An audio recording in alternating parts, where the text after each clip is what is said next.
Hello again and welcome back. Class 267, can you believe it? We are advancing at the speed of light, my friend. You are making so much progress, so much it's not even funny. You're making so much progress. Se dice hace mucho en inglés, tan que ni es divertido. It's a frase hecha. You're making so much progress that it's not funny. But in any case, let's continue with still, yet, already, anymore. And you say, my God, Richard, I'm up to here with still, yet, already, anymore. Remember, people don't learn languages. People absorb languages. Se hace con un idioma, no se aprende. Uno se hace con un idioma. Uno puede aprender cómo se conjuga el verbo to be. Okay, fine. But you gain agility and spontaneity and mastery. It penetrates through your pores. That's how you learn English. So you need to hear it so many times that it becomes a sixth sense, un sexto sentido. You need to hear still, yet, already, anymore, used in so many different contexts that finally it's just a friend. Four new friends. Hey, I have 4 new friends. Really? Who? Still, yet, already, and anymore. They're your new friends. So let's continue. But this time, page 267, we coincide. This is class 267. Not bad. It's a pure coincidence, eh? Pure coincidence. Now, I'm going to go through the sentences here. You have them in your book. If you don't have the books, here's where you can get them. I recommend them, really, because this book and this book, remember, the English language doesn't have an expiration date. No caduca. The irregular verbs don't expire. No caducan. No hay fecha de caducidad para los verbos irregulares. Which means in 20 years, 30 years, your children or your grandchildren can use these books perfectly. So buy them, because if you don't buy them, I don't make any money.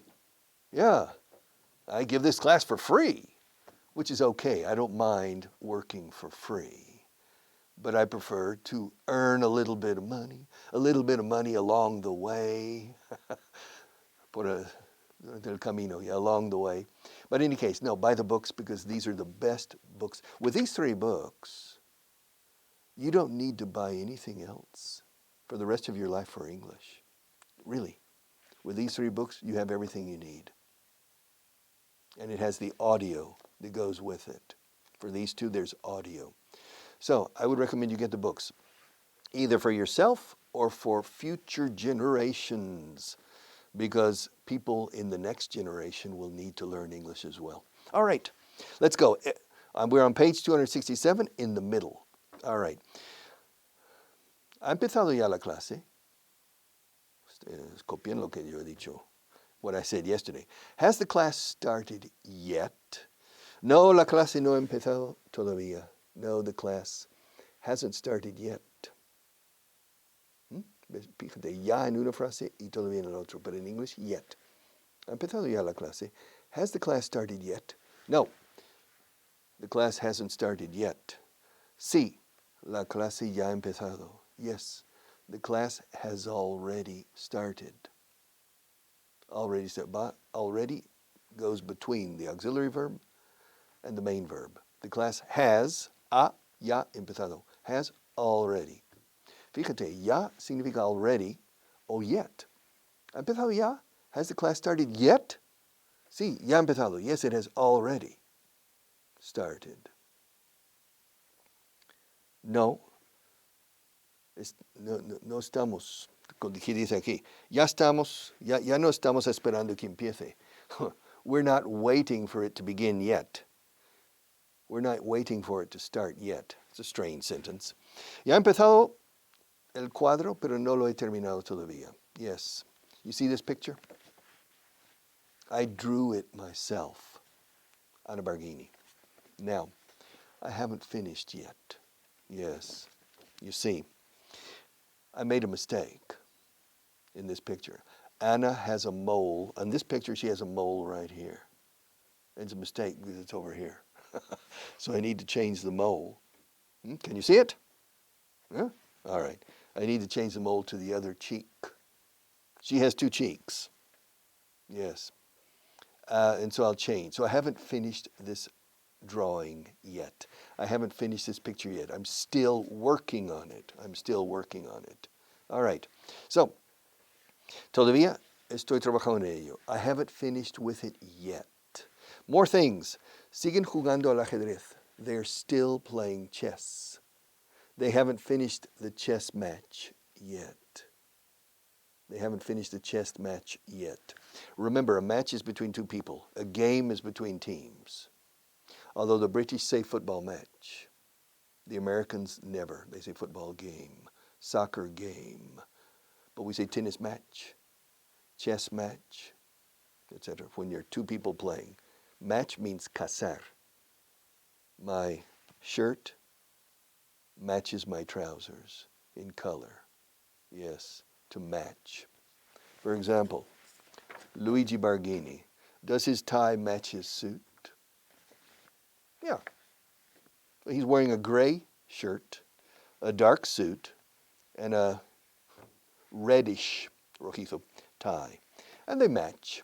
Casan, hacen juego. Yes, match.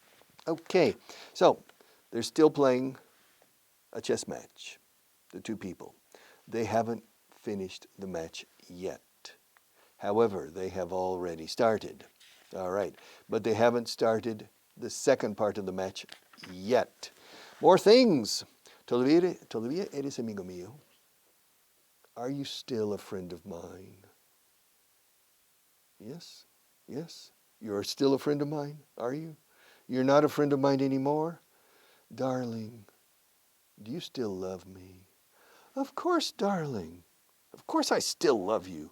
I've always loved you. No, darling, I'm sorry to tell you, I don't love you anymore. You don't love me anymore. No, I used to love you. I used to love you means antes te quería, te amaba.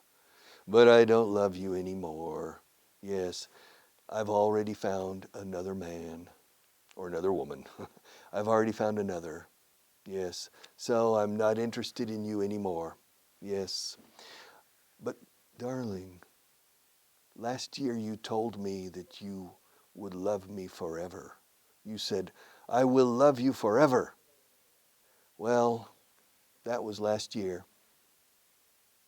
And now I'm leaving you for good. Goodbye. Forever and for good.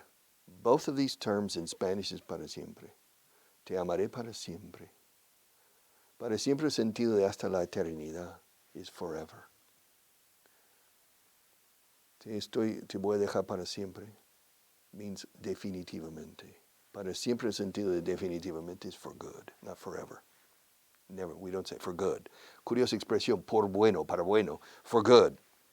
That means it's definitivo. Me voy a ir a España. I'm going to leave Spain. When I finish this program, when I finish the 300 classes, I'm planning to retire and to go back to the States. Really, Richard? For good? Yes, I'm leaving Spain for good. But my God, Richard, 10 years ago, I remember you said, I will stay in Spain forever if possible. Well, that was 10 years ago. Now I've decided to leave Spain for good. Why, Richard? The political situation. Ah, come on. Political situation doesn't matter. Maybe, okay, yeah. Maybe I'll stay in Spain.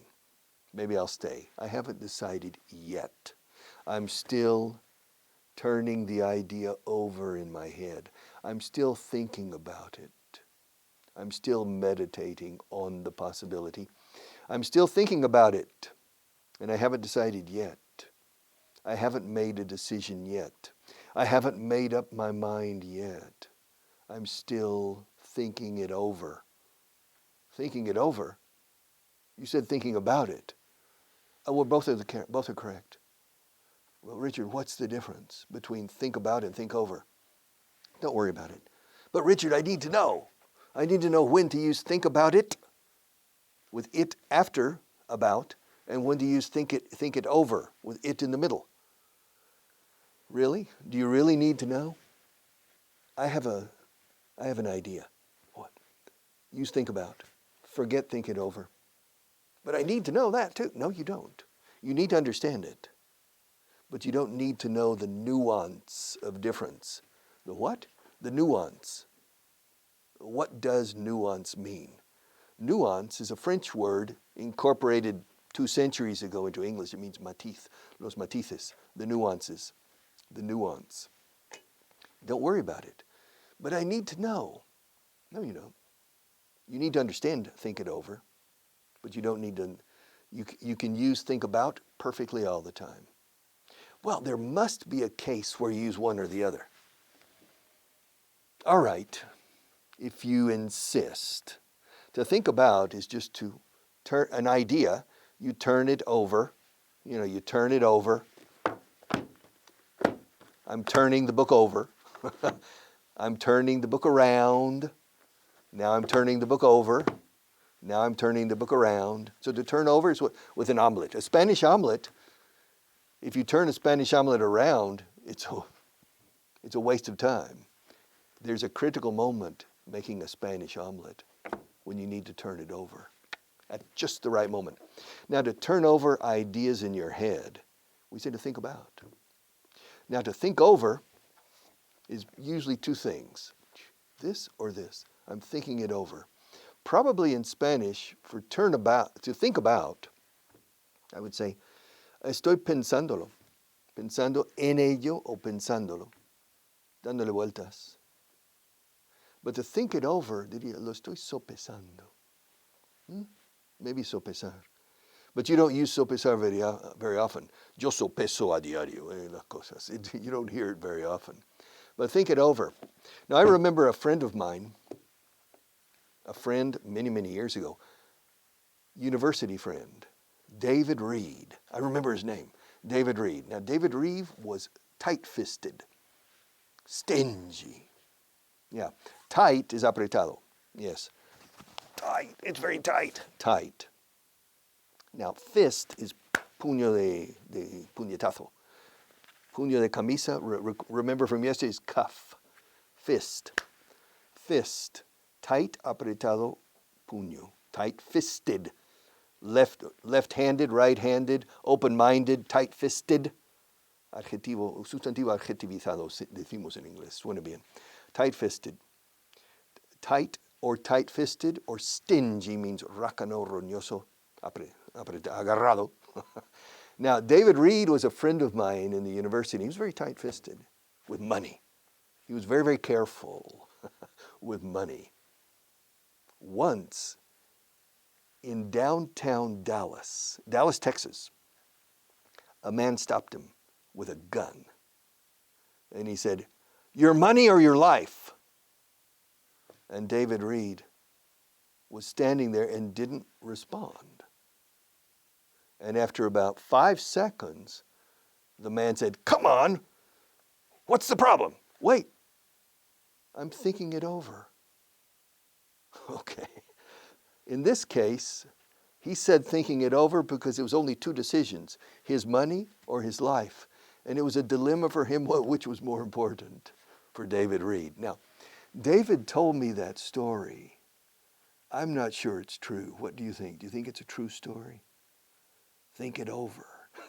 Think it over. So you're asking me what's the difference between think about and think it over. Well, there is a very small nuance of difference. But it really doesn't matter. It really doesn't matter to me. It doesn't matter. It doesn't matter. It doesn't make any difference. It shouldn't matter to you. Think about is 99% of the uses in think it over. Think over is 1%. But you need to understand both, okay? But you don't need to use both when you speak. Keep it simple. Keep it simple. No intentes hacer juegos malabares con 16 pelotas a la vez. It's going to be a fiasco. Con 3, puedes impresionar. And with 3 English balls, you can impress, and you can go around the world 10 times and negotiate 10 contracts every time with basic, simple English speaking. Understanding? No. It's different. You need to understand everything. Here, you need to be a perfectionist. Here, no. Perfection is enemy of the good, and it's very true with speaking. Okay, shall we start? Shall we start with a translation booklet? I'm jumping because I think for the moment we have done enough with still, yet, already, anymore. I haven't done a translation booklet yet today, so let's do one. Page 269.21. What do you think? Do you agree? Shall we do it? Shall we do a translation booklet? Shall. Cuando, lo he repetido muchas veces, cuando busco consenso para hacer algo, en español se usa el presente. ¿Lo hacemos? ¿Hacemos una lista hoy? ¿Hacemos? Estoy usando en castellano el presente, pero el presente en inglés no se puede en este caso concreto. Se dice shall. Shall we do a list? Estoy buscando tu consenso en esto. ¿Nos vamos? Shall we go? Abro una ventana. Shall I open a window? Yes, let's go. Yes, open a window. Shall we do a list? All right. List number 30. This is the easy part for me, and it's the easy part for you too. Are you ready? Let's go. Are you ready for number 1? Shall I start? Shall I start? Yes? Okay, good. Hay una persona para este puesto. Is there a person for this job? Is there a person for this position? Is there a person? Person. No digas person. Los angloparlantes venimos aquí, decimos en español, una persona. Copia como mal pronunciamos el español. Is there a person for this job? Is there a person for this position? ¿Está cualificado para el puesto él? Is he qualified for the job? Qualified. O sea, si reúne las condiciones. Tú no reúnes las condiciones para estar en esta clase, ¿eh? You're not qualified, or you don't qualify for this, for example.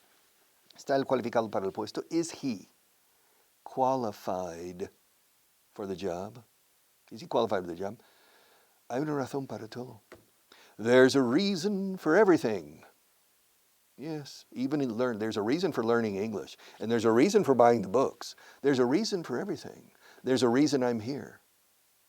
Yes, but some things I simply don't understand. I don't understand the reasons. Why am I here? Why am I here? Well, Richard, you're here to teach English on No, why am I here on this planet? The famous existential question. Why am I? Am I? Fíjate cómo uso la M de am I. Como mi amiga Maya. Am I? Why am I here? Why am I here? I didn't ask permission to come into this world. I didn't stand in a queue all night long waiting for a ticket. Nobody gave me a ticket. I didn't buy a ticket to come into this world. They brought me here, maybe not necessarily against my will, contra mi voluntad. Will significa voluntad. También se usa como testamento. ¿Has preparado tu testamento? Have you prepared your will? Your last will and testament? Will. Así que el futuro, I will go, iré, es yo voluntad ir. Yo voluntad tocar. I will touch the table. Yeah, okay. Will. Yes. Against my will. I didn't necessarily come into this world against my will. That was not the question. My parents brought me into this world without asking permission. So I'm here. Now, dice que hay una razón para todo. There's a reason for everything. Well, maybe not for everything, but I imagine there's a reason, una razón para la mayoría de las cosas. There's a reason for most things. Most things. All right. Algunos anuncios, pero no muchos. Anuncios televisivos, por ejemplo. There's some commercials, but not many. There's some ads. Un anuncio in prensa o similar is an ad. The British often say advert. There's an advert in the newspaper. Very interesting. Advert. We say an ad. I saw an ad in the newspaper. An ad. Now, commercial is un anuncio televisivo. Like in Mexico. Ahorita venimos después de los comerciales. All right. Volveremos después de los anuncios. Okay. La publicidad. But we say advertising. Advertising is publicidad pagada. Advertising. Publicity, you don't pay. It comes. It could be good publicity or it could be bad. What you call buena prensa, mala prensa. Publicity, sometimes you can control it with a good public relations manager or communication manager, but you can't control publicity. But you control advertising because you pay. You pay. Algunos anuncios, pero no muchos. There are some ads, but not many, not many. Hay veces en las cuales es necesario. There are times in which it's necessary. And there are times in which it's not necessary. There are times, hay veces, there are times en las que o en las cuales, in which it's necessary. All right. ¿Es necesario ahora? Is it necessary? Is it necessary now? Of course it's necessary now. You're in an English class. This is serious. This English class is a serious class. Learning English is a serious initiative. It's a serious endeavor. It's serious business. So yes, it's necessary now. Hay una sola posibilidad. There's only one possibility. There's only one possibility. Really? Yeah, there's only one possibility. What? Hard work. That's the only way. Yes, that's the only way. Los Benedictinos, the Benedictine order, their motto. How do you say lema in English? Motto? Yes, their motto is ora elabora. Yeah, ora sin H. Ora elabora. It means pray, but row, hard work, which means God helps those who help themselves in English. Se dice, Dios ayuda a aquellos que se ayudan a sí mismos. God helps those who help themselves. So yes, I recommend praying. Sometimes maybe it works. But the harder you work, the more likely it is that your prayer will be answered. All right? Yes. So you can pray, please God, give me English. May the English language descend upon me and remain with me always. Amen. And God says, well, study a little bit. And then probably, maybe your prayer, tu oración, will be answered. All right, so, hay solo una posibilidad. There's only one possibility. Te toca a ti. It's your turn. It's your turn. Toca a mí ahora, mover pieza. Is it my turn now? Yeah, it's your turn. Why is it my turn? Well, there are only two players, you and me. So logically, I finished my turn, now it's your turn. Te toca a ti, it's your turn. Agua en el vaso, There's some water in the glass.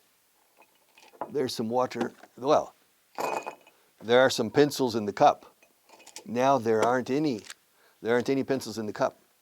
But Richard, yeah, is there any water in the glass, in the cup? I don't know. Probably not. But Richard, yeah, can you check? Sure, I can check. I'm going to turn the cup over. And if water spills out, then there's some water in the cup. If there isn't any water in the cup, nothing will spill out. Are you ready? Are you ready? Watch.